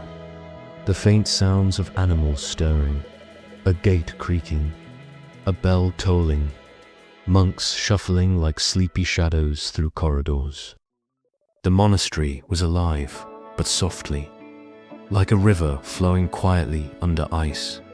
The quiet of midnight, the discipline of ritual, and the dim light of flickering candles formed the heartbeat of the monastery.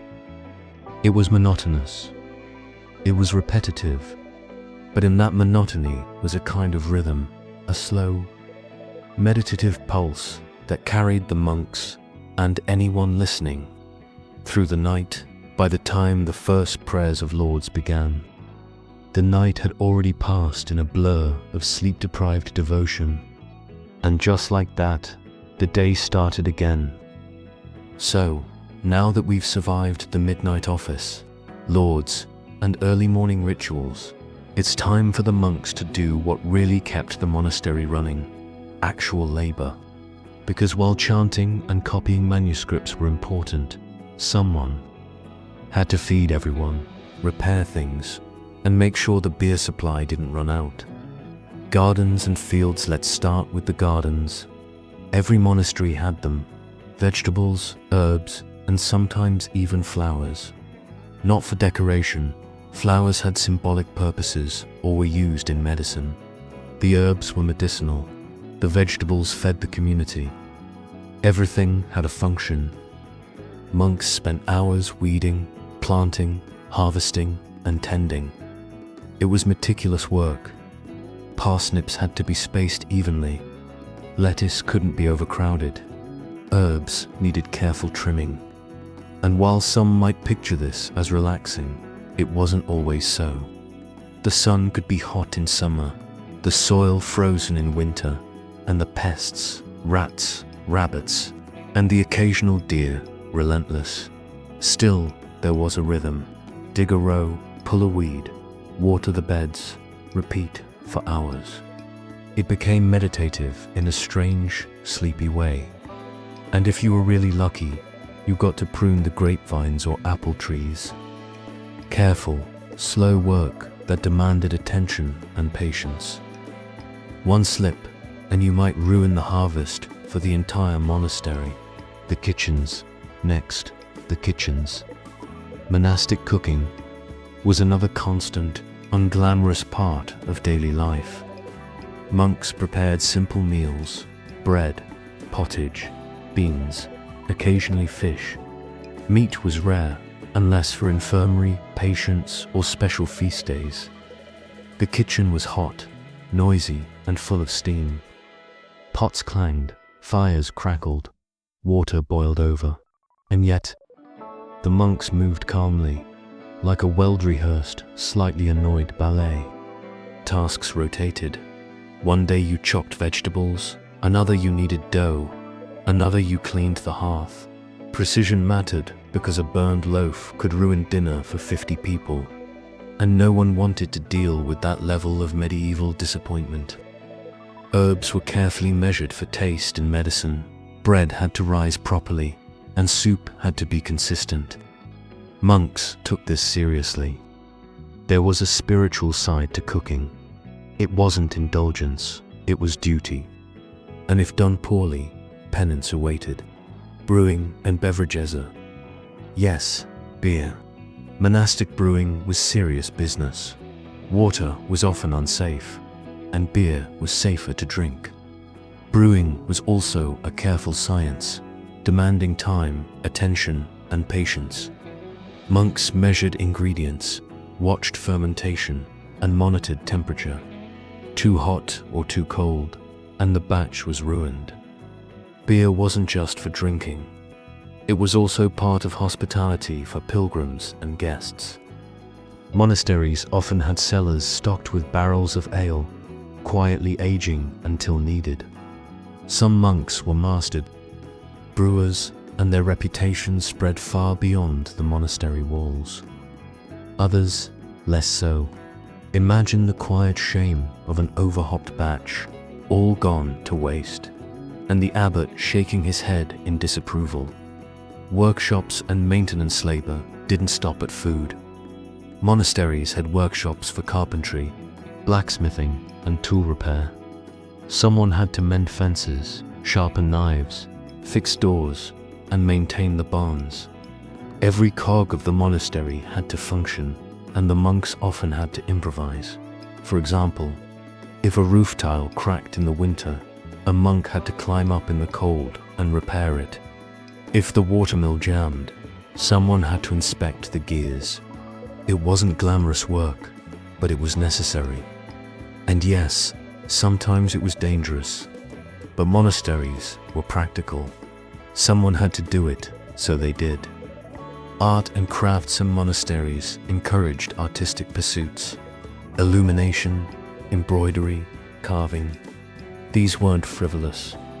They were devotional. A beautifully decorated manuscript or a carved altarpiece was a form of prayer. Even if the work was repetitive, slow, and required hours of concentration, monks often found satisfaction in it.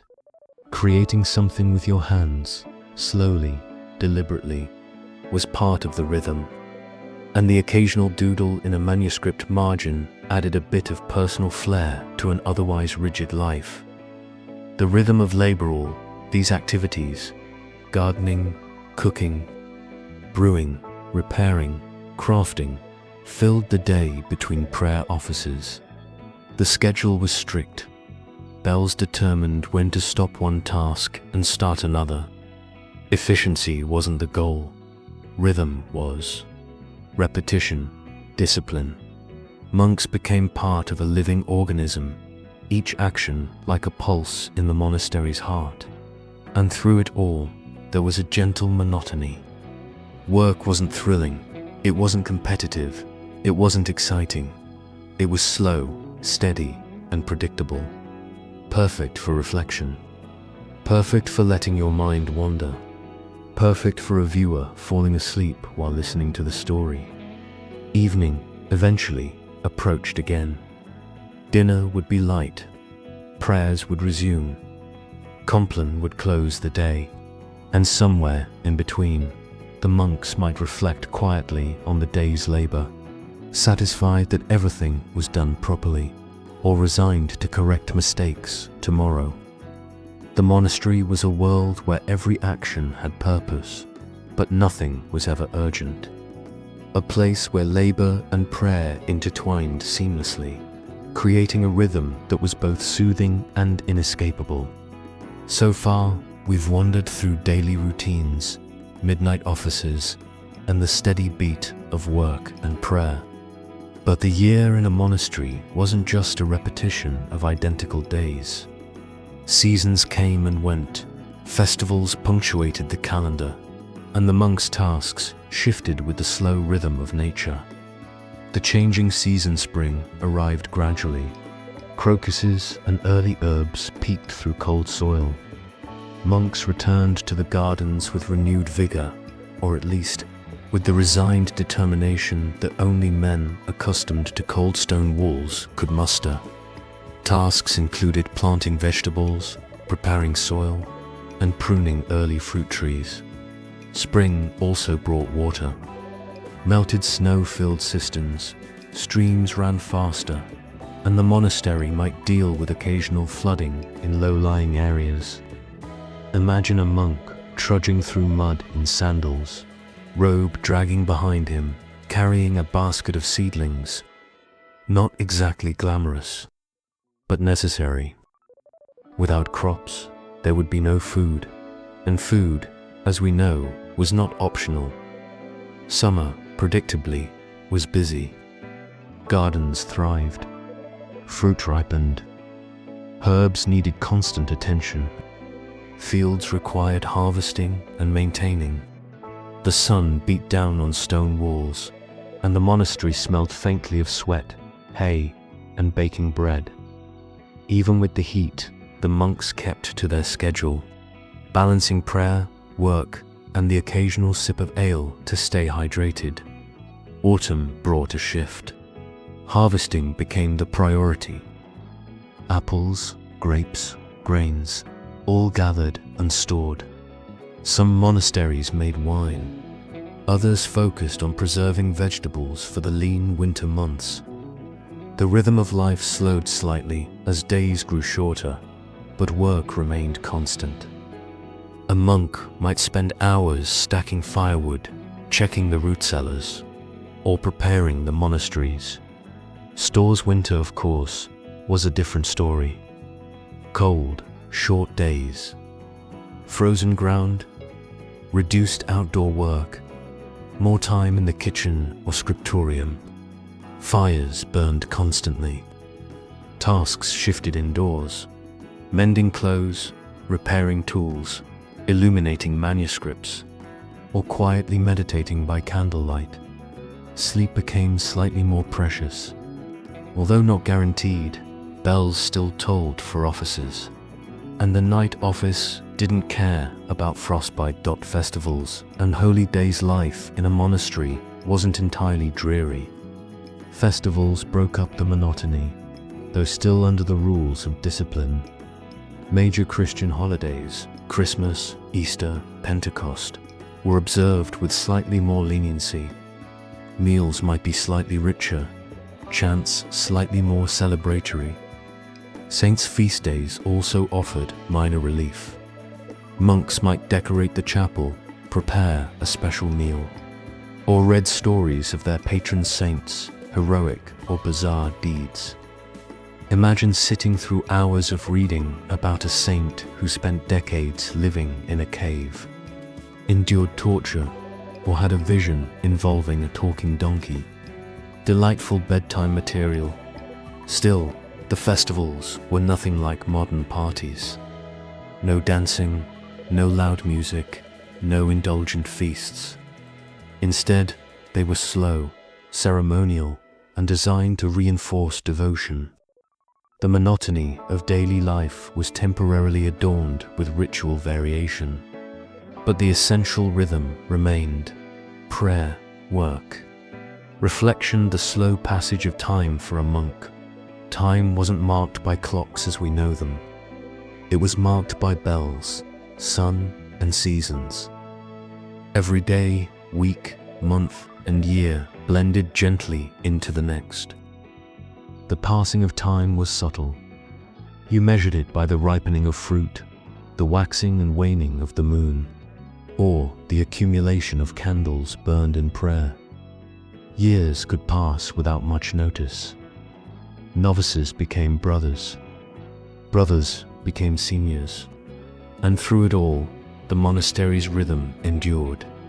The repetition of work, the punctuating bells, the seasonal tasks all created a slow, predictable heartbeat that defined the lives of everyone within those stone walls.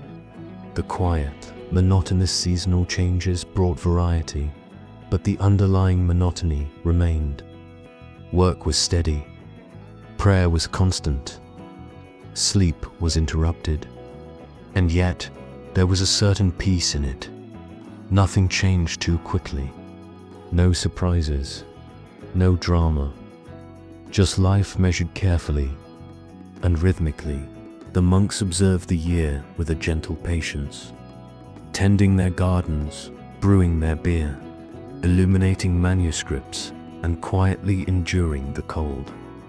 They were part of a system larger than themselves, moving in synchrony with nature, liturgy, and tradition. And for anyone listening or imagining, you can almost feel it, the slow passage of months, the chill of winter mornings, the smell of summer herbs, the flicker of candlelight in the scriptorium, and the gentle rhythm of life moving steadily, almost hypnotically, forward.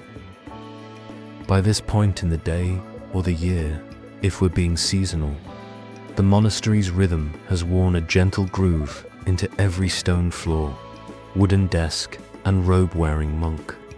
Work, prayer, sleep, repeat. But not every hour was strictly choreographed. There were quieter moments, subtle breaks, and the rare occasions when monks could indulge in something resembling leisure, or at least controlled leisure. Reading and study, the scriptorium and library weren't just for laborious manuscript copying. Monks also spent time reading and studying, not novels or gossip magazines. This was theology, philosophy, and occasionally poetry. Latin was the lingua franca. Some monks read Greek or Hebrew if they were ambitious or slightly insane. Reading was slow, deliberate, almost meditative. A monk might spend hours over a single passage, writing notes in the margins, or tracing the text with a finger as his mind wandered. Some texts were repetitive enough to induce natural drowsiness, perfect for anyone trying to fall asleep. And, let's be honest, mistakes in copying or misreading a passage weren't always catastrophic. Sometimes a monk accidentally invented a word, skipped a verse, or added a doodle. Some scribal errors became surprisingly famous later, preserved in manuscripts as quirky medieval Easter eggs. Music and chanting practice monks didn't only chant for obligation.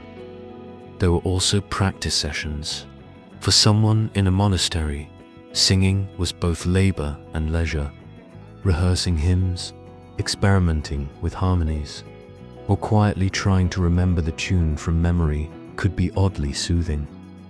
Of course, not every monk was musically gifted. Imagine the gentle cacophony of slightly off-key chanting echoing through stone corridors. It could be comical if you weren't already half asleep. The abbot tolerated it because, in the grand scheme of things, it didn't disrupt the essential rhythm of work and prayer. Occasional crafts some monasteries allowed, or even encouraged, craftwork beyond manuscript illumination, carving small wooden objects, weaving baskets, or repairing tools could be a slow, meditative escape from the more repetitive chores. These creative outlets were always framed as useful labor, nothing purely decorative unless it served the monastery's needs. Yet even functional craftwork offered moments of satisfaction. Finishing a well-carved spoon, a neatly woven basket, or a repaired hinge was small, quiet validation that your efforts had lasting impact. Walking and reflection monks also had what you might call contemplative walks. Cloisters offered covered paths for strolling when the weather allowed, while gardens provided fresh air and a chance to stretch legs stiff from hours of sitting or kneeling. During these walks, a monk could think quietly, reflect on the day, or even dream about the wider world. Of course, ambition or curiosity was tightly bound by discipline. No wandering too far, no straying into forbidden territories, no unnecessary conversations. Still, the mind could drift, like a candle flickering in the breeze, safe, gentle, and hypnotic. Games and gentle competition. Even the most disciplined monks occasionally found ways to amuse themselves. Some monasteries had quiet board games, riddles, or strategy exercises, rare, low-key diversions designed not to break the meditative atmosphere. Chess was a favorite, if available. It was tolerated as a mental exercise, not entertainment. If a monk got too competitive, a gentle reprimand reminded him that humility mattered more than winning. Losing, in this context, was as spiritually valuable as prayer. The beauty of small rituals, even small daily tasks, became quasi-leisure activities. Sweeping a cloister, tending a fire, polishing a desk, mundane chores were opportunities for mindfulness. Repetition and rhythm created a calming cadence, almost like music without sound. A monk could lose himself in these acts, letting hands move automatically while the mind floated gently elsewhere. This is the quiet heart of monastic life. Even work could lull the spirit, even prayer could soothe the mind. The day, though regimented, offered pockets of peace and subtle satisfaction. The monastery was harsh in its rules, but generous in its rhythm. By now, the monastery's cycle of work, prayer, and rest had carried the monks through day, night, and season. And for a listener, imagining these routines, the slow repetition, the whispered chants, the quiet shuffling through cloisters, can almost feel like floating through time. Calm, measured, predictable, and very sleep. So, here we are again, approaching nightfall in the monastery. The sun has dipped low, long shadows stretch across cloisters and gardens, and the stone walls have absorbed a day's worth of light, warmth, and faint smells of cooking, herbs, and wax. The rhythm of the monastery is slowing. Evening prayers are complete, chores mostly done, and even the bias cellar is quiet. Evening reflection, monks often spent the final moments of their day in reflection. Not grand philosophical debates, but quiet consideration. How did the day go? Did I complete my duties? Did I keep my mind focused on God, or wander into distraction? These reflections were personal, unhurried, and calm. They were as much a part of daily rhythm as meals, work, or chanting. Some monks might sit by a small window, looking out at the stars, listening to the occasional creak of a roof beam, or the faint rustle of leaves in the courtyard. Others wrote a line or two in a journal, a personal note, or an additional prayer. These were small, private moments, rarely shared, but quietly satisfying. Preparing for sleep when it finally arrived was simple and unceremonious. Beds were narrow pallets lined with straw, perhaps a thin blanket or pillow. The air was cold, especially in stone dormitories. Monks slept in their robes, so they could rise quickly for midnight offices. The sounds of the dormitory were soft but present. The occasional snore, the creak of wooden beams, the rustle of straw as someone shifted. Even as the monks closed their eyes, the monastery seemed to breathe with them. The rhythm of bells, prayer, and work echoed faintly in memory, providing a gentle structure that carried over into dreams. Some monks slept deeply, others lightly. Few escaped the call of the night office entirely, and yet the repetition was comforting. The predictable rhythm created a sense of stability that nothing in the outside world could offer. The gentle monotony of monastic life as the night wore on.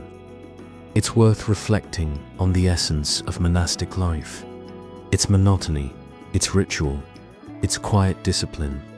From dawn to midnight, from winter to summer, life moved at a measured pace. Work was repetitive. Meals were simple. Prayer was constant. Sleep was fractured. And yet, there was an underlying calm. The monastery offered a strange form of freedom. Freedom from the chaos of outside life. Freedom from sudden change. Freedom from decision-making beyond the narrow circle of duty. Within those stone walls, every action had purpose. Every hour had structure, and every monk was part of a rhythm older than any one of them. The irony of Pisette's ironic. Perhaps that such strictness and repetition produced peace. The rigid schedule, the constant cycles of labor and prayer, the absence of luxury and distraction. All of it created a life that was slow, predictable, and oddly soothing. For a modern listener, imagining this life can feel hypnotic.